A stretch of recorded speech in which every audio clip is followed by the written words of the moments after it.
Барлығыңызға сәлем достар, сіздермен бүгін болатын мен Қуандық Азамат.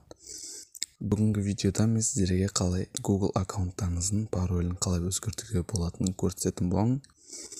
Сіздер парольдарыңызды ұмытып қалып жатсаңыздар, оны қалай ауыстыруға болатынын көрсететін боламын. Ал сіздер видеоның соңына дейін қарап, осы видеоға лайк басып, арнаға тіркеліп отырыңыздар. Ал біз видеомызды бастайық. Ең алдымен сіздер Google'дың өзіне кіресіздер. Және де мұнда бізде оң жақ төбеде осындай аккаунттарыңыздың профиль суреті тұрады, басасыздар. Және де мұнда управление аккаунтом Google дегенді басамыз. Қазір күтеміз. Және де мұнда шетке қарай жылжытамыз да безопасность дегенді басамыз. Сосын сәл төмен түсіреміз. Мұнда пароль дегенді басамыз. Қазір мінекей пароль дегенді басамыз.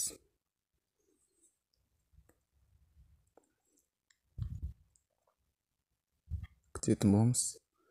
Мұнда забыли пароль деген басамыз. Другой способ. Продолжить. Мұнда мінекей көріп тұрғаныңыздай новый пароль. Біз қазір видеоны стоққа қойып, пароль жазып аламыз жаңадан. Сол кезде қайта қосатын боламын. Біз паролімізға біз жаңа пароль жазып қойдық уже. Мұнда сіздер өздеріңіздің парольдарыңызды қоясыздар және де бұны астына қайталайсыздар. Мұнда сосын сменить пароль деген басамыз. Мұнда бізге қазір пароль, ваш пароль изменен деп тұр. Мұнда біз начать деген баса саламыз. Всегда басамыз солай.